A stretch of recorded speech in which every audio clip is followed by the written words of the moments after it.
Madame, Monsieur, bonsoir et bienvenue dans le 20h de TFM. Dans l'actualité de ce lundi, 3,4%, le taux de prévalence du diabète reste élevé au Sénégal. La région de Saint-Louis symbolise l'ampleur de la maladie avec 14% de taux de prévalence. Selon l'OMS, le diabète risque d'être la 7e cause de décès dans le monde en 2030. Nous faisons le point à l'occasion de la Journée mondiale contre le diabète célébrée aujourd'hui. Lutte contre la vie chère, le service régional du commerce assure le service après-vente des 11 mesures. Tous les commerçants n'appliquent pas encore les nouveaux prix. Ils souhaitent écouler d'abord les marchandises en stock.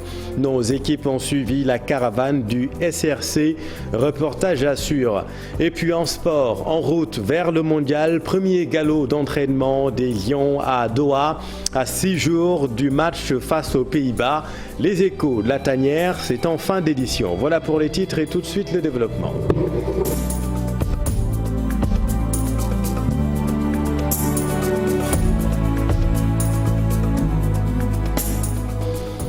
Près de 4%, c'est le taux de prévalence du diabète au Sénégal, des chiffres qui datent de 2015. Cependant, la maladie gagne du terrain.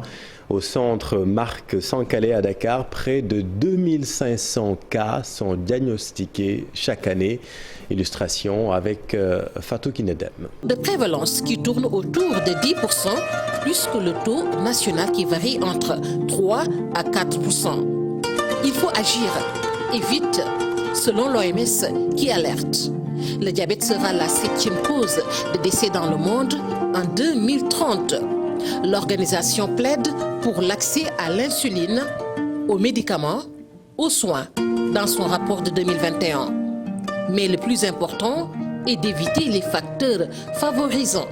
Malbouffe, sédentarité, l'obésité, entre autres.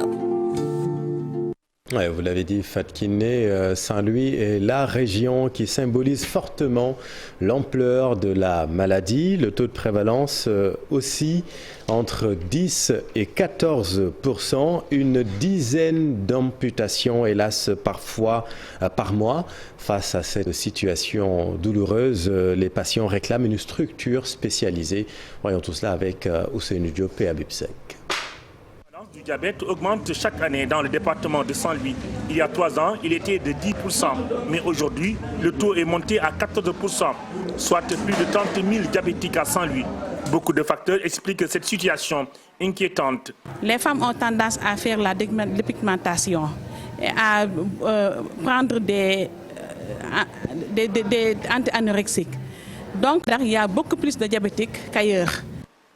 Retrouvés au poste de santé de Guendar, les diabétiques de la ville continuent la sensibilisation pour un dépistage afin de stopper le taux de prévalence élevé. Nous nous retrouvons entre 12 et 14%. Donc ça fait 3 fois la moyenne nationale. Pour ces acteurs, Saint-Louis dépasse 3 fois la moyenne nationale. Selon eux, la vieille ville doit aujourd'hui bénéficier d'une structure spécialisée pour une bonne prise en charge des malades. Nous n'avons pas d'unité de soins des diabétiques. Et nous trouvons que dans d'autres coins, dans d'autres régions, qui se trouvent à 3 à 4%, ils ont des unités de diabète. Donc voilà un paradoxe. Parce que le diabète est devenu un problème de santé publique dans notre département. Le gouvernement est aujourd'hui interpellé sur le nombre élevé de malades du diabète dans le nord du pays. Chaque année, le taux de prévalence augmente. À cela s'ajoutent les amputations notées chaque semaine à l'hôpital régional et qui dépassent parfois le nombre de 12 par mois. À Thiès, des jeunes récupérateurs de métaux et ferrailles ont reçu la visite des agents du service de l'hygiène. Ces jeunes ont été signalés par les populations car leurs pratiques menacent sérieusement la santé publique. Cheranta Diop, c'est la tire. Industriel de Thiès, une zone très éloignée des grands quartiers de la cité du rail. Des jeunes, on les appelle des recycleurs au milieu des ferrailles, sifflotent à s'éclater les poumons. Ils mènent des activités qui peuvent nuire à la santé des populations. Nous avons reçu plusieurs réclamations qui font état des individus qui en certains moments font le brûlage de certains câbles et même de pneus pour leur permettre de récupérer donc des métaux. Parmi ces métaux, il y a souvent ce qu'on appelle des métaux lourds. À long terme, peut même créer d'autres maladies, donc du type même cancer. Des agents du service de l'hygiène de Thiès sont descendus sur le terrain pour sensibiliser ces jeunes. C'est pour cette raison que nous sommes venus ici au niveau de la zone industrielle pour déjà voir ceux qui sont en train d'effectuer ce genre d'activité, pour les sensibiliser dans un premier temps. Parce qu'en réalité, la population elle est exposée, mais eux, ce sont les personnes les plus exposées. Parmi ces jeunes, les plus exposés, ce père de famille, la quarantaine, se dit conscient du danger. Nous savons que c'est dangereux pour notre santé, mais vous savez que l'argent nous préoccupe. En tout cas, nous remercions le service d'hygiène qui est venu nous informer, nous sensibiliser. Alors, il est temps qu'on prenne nos dispositions. Selon ces techniciens de la prévention, les populations des quartiers environnants sont exposées à ces fumées dont la composition peut contenir des substances toxiques. Lutte contre la vie chère, service après-vente des 11 mesures prises par le chef de l'État assuré par le ministère du Commerce, le service régional du commerce à l'initiative d'une caravane de contrôle du respect des prix dans les marchés de Dakar. Le bilan était plutôt satisfaisant à la mi-journée. Nos équipes ont suivi la caravane Abdoulaye Diop et Alioune Diagne. Des bonbonnes de gaz et des bouteilles d'huile saisies chez une boutique au marché Tilène. Sanctionné par le service régional du commerce, ce boutiquier déclare n'être au courant de rien, sauf la baisse du prix du sucre. Ils m'ont dit que je n'ai pas respecté les prix. Mais ils doivent faire une affiche qui fixe les nouveaux prix. Pour les commerçants, la baisse des prix est respectée par les grossistes ainsi que les détaillants. Bon, je pense que depuis samedi, les prix sont effectifs. Tout le monde vend 325 francs le kilo sur le marché. Vous pouvez aller sur le marché pour vérifier, mais tout le monde vend 325. Et l'huile, c'est 1200. Et tout ce qu'ils vendent, ils en sortent. Le directeur du commerce intérieur dresse le bilan de cette mi-journée consacrée au contrôle des prix sur les marchés de Dakar. Nous avons d'abord une sanction pécuniaire qui va des transactions entre 100 000 francs jusqu'à 200 millions. Et nous avons même des peines privatives de liberté qui peuvent vous priver de votre liberté de 1 mois à 3 mois maximum. Maintenant, derrière aussi, la troisième sanction, c'est que nous confisquons le gain illicite que vous avez accumulé du fait de l'augmentation du prix. Oumar Diallo explique qu'en cas de violation de ces nouvelles mesures, des sanctions seront prises. Les détaillants ont été largement pris en compte dans les nouvelles structures de prix. Et c'est à ce titre-là aujourd'hui que nous sommes intransigeants par rapport à l'application des mesures sur le terrain. Et nous avons constaté aussi qu'à côté de cela, nous avons procédé à des saisies, notamment sur du sucre qui n'a pas fait l'objet d'un respect des prix. Pour le moment, à mi-journée, voilà un peu le bilan qu'on peut tirer. Le directeur du commerce intérieur précise que ces mesures ont été fixées pour la région de Dakar. Au niveau des régions, les gouverneurs sont en train de tenir des conseils régionaux de la consommation qui vont déterminer les prix pour chaque région. C'est loin d'être gagné, Abdoulaye, car la tâche s'annonce ardue. Certains commerçants souhaitent d'abord écouler le marchandise en stock au moment de la rentrée en vigueur de ces prix, ce qui semble être frappé au coin du bon sens, mais les clients ne l'entendent pas de cette oreille. Eux, ils veulent la baisse tout de suite et maintenant. On voit tout cela avec ce reportage de Moussa Mané et Pape Sangounimbaye. L'État a annoncé la mesure. Il a même mis à la disposition des consommateurs un numéro vert pour dénoncer les réfractaires. Malgré tout, le constat est le même.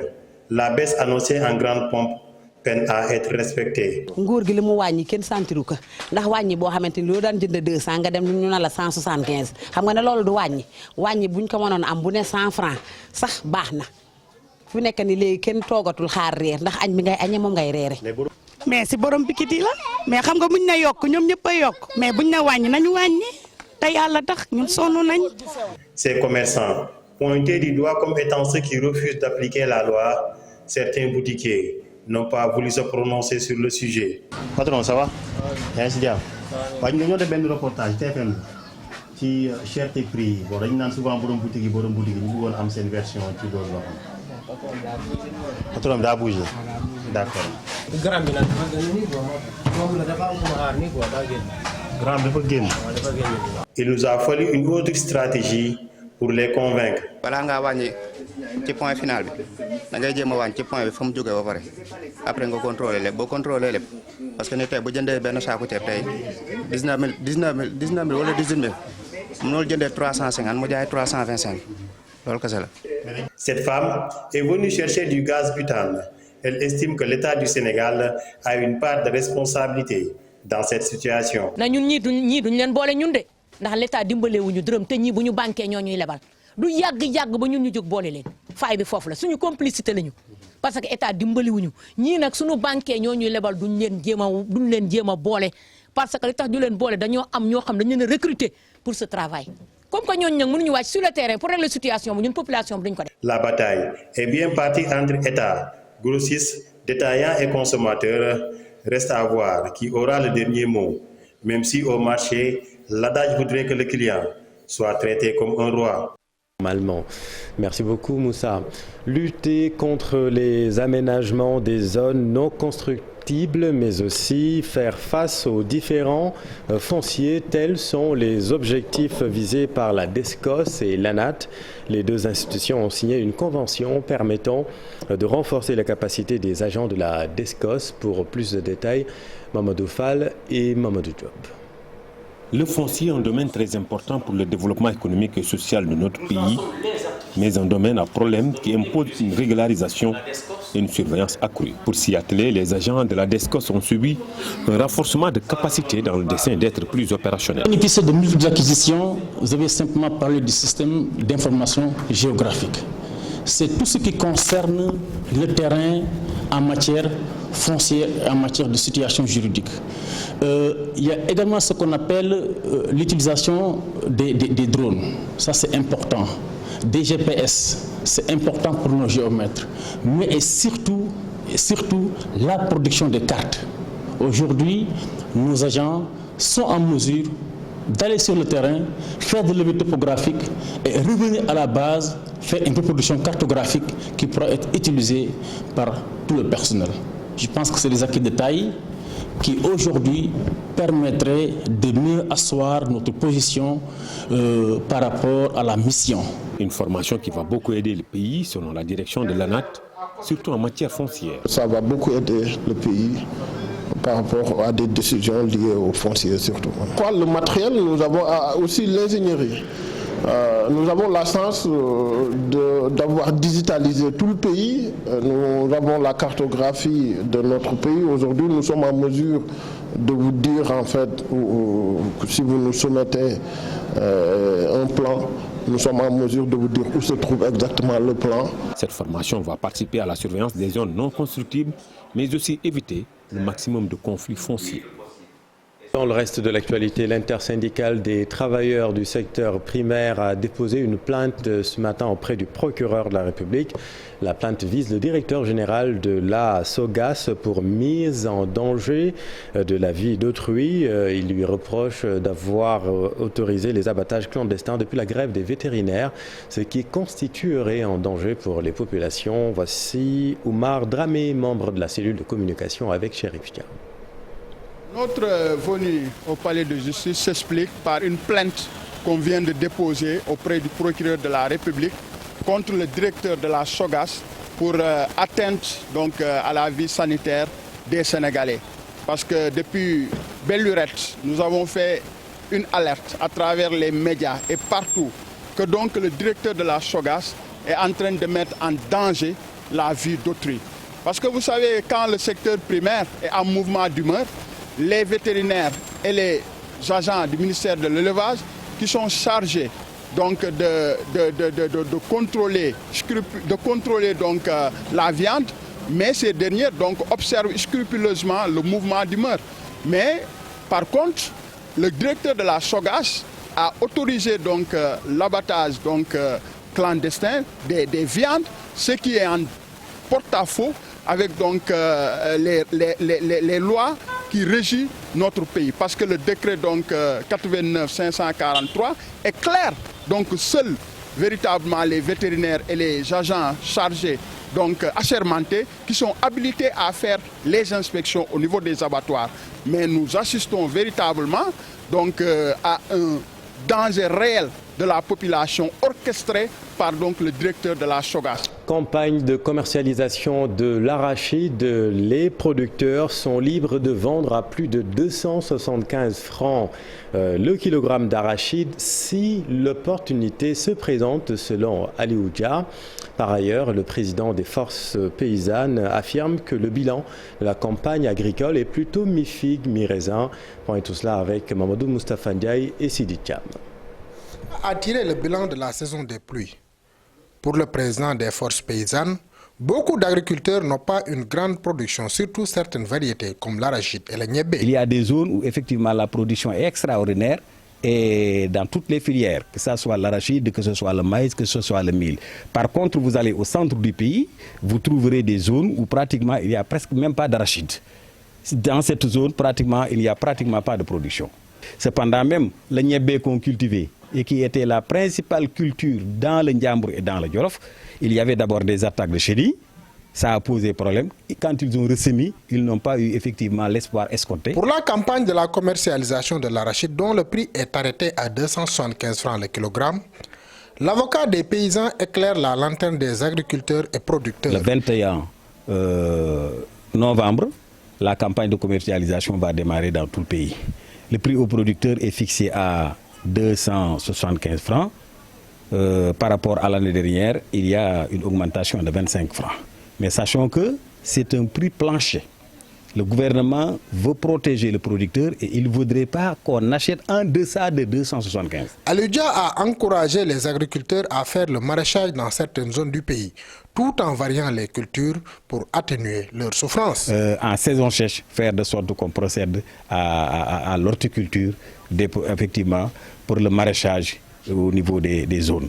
On a les possibilités, parce que le Sénégal compte beaucoup sur la pluie, mais on a également des eaux de surface et même des eaux souterraines à travers les forages. On en a plus de 15 000 au Sénégal. Si au niveau de chaque forage, on met maintenant un périmètre maraîcher, ça permettra aux jeunes, ça permettra aux femmes, pendant la saison sèche, d'avoir des occupations et de faire de bonnes productions, leur permettra souvent d'avoir même beaucoup plus que ce qu'on attendait de la pluie. Toutefois, il invite l'État du Sénégal à soutenir les agriculteurs qui, cette année, peinent à payer les dettes contractées auprès des opérateurs. Merci Mamadou. Allons maintenant dans l'est du pays, à Saraya. Les 300 milliards de dividendes octroyés aux actionnaires de la société Envor Mining font graisser des dents au sein de la société civile. La section du Forum civil de Saraya invite les entreprises minières à une définition réelle de la RSE qui puisse prendre en charge les véritables préoccupations des populations. Ibrahima Djebakhaté. Des dividendes octroyés à ses actionnaires par l'entreprise Envor Mining n'agréent pas la section du Forum civil de Saraya. D'un montant de 300 milliards de francs CFA répartis entre des actionnaires et qualifiés d'injustice sociale chronique dans cette partie est du Sénégal par le Forum civil qui milite en faveur d'une définition réelle de la RSE. Je pense qu'il faudrait que ces sociétés fassent un effort et je pense qu'à ce niveau, au niveau surtout la capitale départementale comme Saraya, je pense qu'il faudrait que vraiment qu'ils puissent investir vraiment quelque chose qui soit visible. On ne peut pas admettre que vraiment Saraya ne puisse pas avoir vraiment de l'eau potable, qu'il n'y ont pas de l'électricité en continu. Il y a certains vraiment villages, parce que quand on investit, c'est vrai qu'ils priorisent leur intervention, mais en vérité, ce sont ces mêmes sociétés qui gèrent tout. Et à partir de ce moment-là, si les populations ne s'y retrouvent pas, je pense qu'il y a un véritable problème. Je pense qu'il faudrait que ces sociétés changent de fusil d'épaule afin que leur réinvestissement au niveau de la RSE puisse vraiment être ressenti positivement avec ces populations. Qui sont, il faut le dire vraiment, qui sont durement éprouvées par les difficultés de la vie quotidienne. Un des responsables du groupe Envor Mining que nous avons joint au téléphone promet d'apporter des réponses sur les sorties du Forum civil, mais aussi et surtout de présenter les nombreuses réalisations faites dans le département de Saraya dans le cadre de la RSE. Merci Ibrahima. Dans l'actualité politique présidentielle 2024, ira-t-il, n'ira-t-il pas? Jusqu'où le suspense autour de la participation de Macky Sall va-t-il durer? Les langues commencent à sérieusement se délier jusque dans son propre camp. Pour des politistes, les actes que pose le principal concerné en disent long sur sa volonté. Décryptage à la Seine-Pau. Est-il en train de montrer clairement sa volonté d'aller vers une troisième candidature? Bakary Domingo Mané n'en doute plus. Mieux, le politologue estime qu'il a fait exprès de laisser les Sénégalais dans le flou. Lui-même nous a laissé dans le flou parce que quelque part ça l'arrange, parce qu'il tient en haleine vraiment le peuple.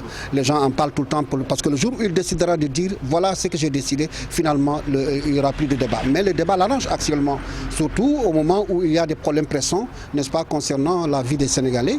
Donc quelque part on est en train de nous divertir l'un dans l'autre. Ce qu'il vient de faire ce week-end-là avec, disons, la mobilisation de ses troupes indique clairement que le président, jusqu'à preuve du contraire, va se présenter en 2024.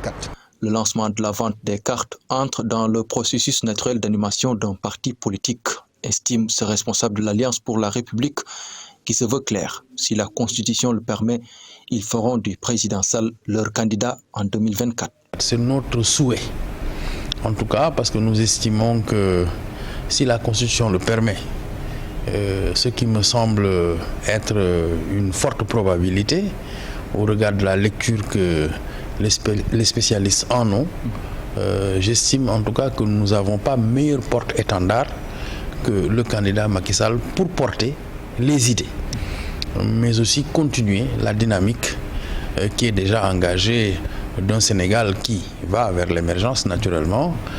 Maintenant, il faudra que le citoyen Macky Sall puisse apprécier cette demande des personnes qui se sont tant investies pour lui, avec lui, pour un Sénégal émergent. Bakary Domingo Mané va plus loin dans son analyse. Vouloir 1,5 million d'adhérents montre que le président Macky Sall veut d'abord compter sur l'Alliance pour la République. C'est-à-dire qu'aujourd'hui, il ne va pas compter sur les alliés. Il veut compter sur son propre parti. C'est ça aussi le message, n'est-ce pas, qui nous renvoie. C'est le message aussi qui renvoie, n'est-ce pas, aux alliés. D'autant que parmi les alliés, il y a des gens, n'est-ce pas, qui ne sont pas d'accord avec, n'est-ce pas, son délai. Plusieurs responsables de l'APR portent le même discours que Mamadou Kassé, ce qui fait que son vœu reste une réalité dans leur parti. Reste à savoir quelle sera la réaction du président Macky Sall, mais aussi du Conseil constitutionnel s'il dépose son dossier de candidature. Oui, Tensi, comme on dit Alassane. Merci beaucoup. Fenêtre sur le monde à présent. L'actualité internationale, c'est avec Daniel Diouf. Vers des législatives sans l'opposition au Bénin le 8 janvier prochain. C'est la crainte de l'opinion nationale. Certains partis, comme les démocrates de l'ancien président Boni Yayi, peinent à fournir à la Commission électorale nationale autonome des compléments de pièces. Pour 218 dossiers, dimanche soir, il manquait aux démocrates 3 attestations fiscales. Selon le parti, le fisc réclame à leurs 3 candidats des centaines de millions de francs CFA, des montants qu'ils contestent. Ce lundi, une séance de travail a eu lieu à la direction des impôts avec le parti. Le quitus fiscal, l'un des documents demandés, est éliminatoire et la loi ne permet pas de remplacer les noms des candidats en difficulté après le dépôt des dossiers. Le pouvoir est pointé du doigt. 5e jour d'affrontement consécutif entre soldats congolais et rebelles du M23 depuis le début d'une large offensive aérienne et terrestre lancée par les forces armées de la République démocratique du Congo. Ces forces qui tentent de récupérer certaines positions aux mains des groupes rebelles. Les combats ont repris ce lundi à Goma où les soldats congolais sont parvenus à stopper l'avancée du M23. Pour l'instant, l'armée congolaise n'a donné aucun bilan de ces affrontements alors que du côté du M23, on revendique notamment la destruction de 4 chars de combat. Pendant ce temps, Uhuru Kenyatta, l'ancien président kényan, poursuit ses consultations à Kinshasa où il est arrivé après avoir rencontré le président Félix Tshisekedi dimanche. Les derniers développements de l'attentat survenu à Istanbul ce week-end en Turquie, une explosion qui a fait au moins 6 morts et 81 blessés dans une artère très fréquentée de la ville. La personne suspectée d'être responsable de l'attentat a été arrêtée, selon le ministre turc de l'Intérieur. Lors d'une première prise de parole, le président Recep Tayyip Erdogan avait indiqué qu'une femme était derrière cette explosion. Pour l'heure, l'attaque n'a pas été revendiquée, mais Ankara accuse le Parti des travailleurs du Kurdistan. Le PKK a démenti ce lundi toute implication dans l'attentat. Les autorités turques qui rejettent par ailleurs les condoléances des États-Unis qu'elles accusent de soutenir les terroristes kurdes. Et puis, la 44e édition du Festival international du film du Caire a débuté dimanche dans la capitale égyptienne. Des dizaines de célébrités égyptiennes et arabes assistent à ce rendez-vous annuel du 7e art, l'un des plus réputés dans la région, fondé en 1976. L'événement comprend 97 films provenant de plus de 52 pays qui pourront être vus par des milliers de spectateurs. La présidente du jury international de cette année est la réalisatrice japonaise Naomi Kawase. Cette 44e édition se déroulera jusqu'au 22 novembre prochain.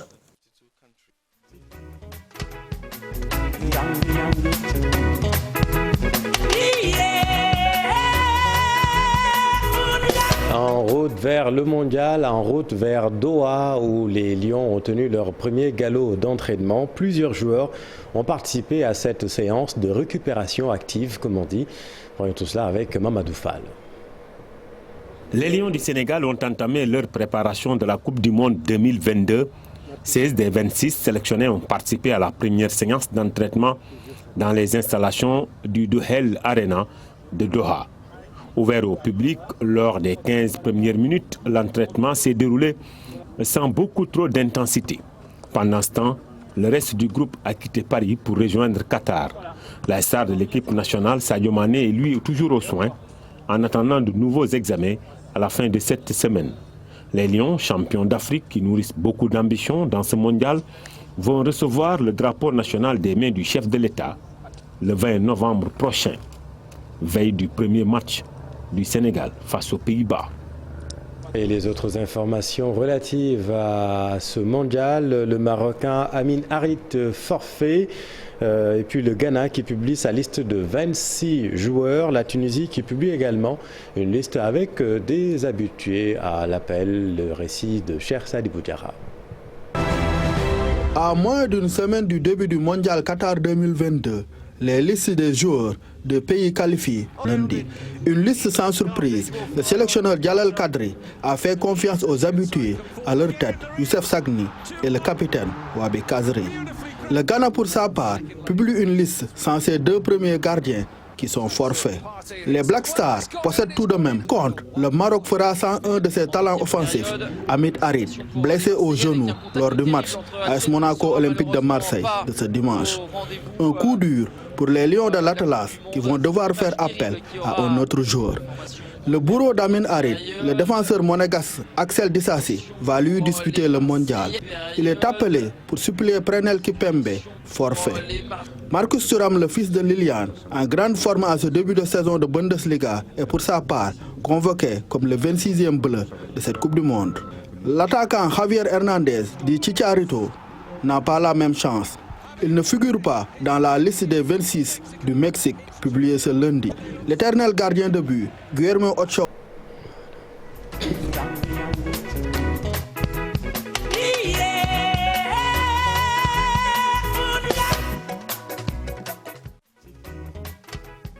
Et les autres infos relatives à ce mondial dans nos prochaines éditions spéciales avec le service des sports. On en vient maintenant au judo. Le Sénégal avec 3 médailles d'or, 1 en argent et 4 en bronze termine deuxième de la 6e édition de l'Open international de Dakar derrière l'Angola. Les combattants Manick Ndiaye et Monika Sagna se réjouissent de leur performance. Nous les écoutons. Je suis l'homme à abattre, donc voilà, j'ai pas droit à l'erreur. C'est pour ça que je suis venu confirmer avec sérieux. Et puis voilà, j'ai fait le boulot. Et puis c'était l'occasion de venir montrer ce que j'ai dans les jambes. Et voilà, ça s'est plutôt bien passé. Et là, il va falloir aller confirmer à Yaoundé. Et puis voilà, après continuer le champ. C'est ça l'objectif. Et on va tout donner, on va mettre les chances de notre côté pour pouvoir réaliser ce rêve et aller représenter le Sénégal à Paris. Mais moi, je me sens bien. Là, je suis à mon poids de forme. Et donc voilà, je vais bien, alhamdoulilah. Et voilà, je vais essayer de garder le cap, de maintenir le rythme, éviter les blessures et puis voilà, rester au même niveau que je suis. C'est la fin de cette édition. Merci infiniment de l'avoir suivi. L'info continue dans un instant dans Soir d'Info avec Pape Abdoulaye Der et son invité. Restez avec nous, vous êtes au bon endroit. Bonne soirée.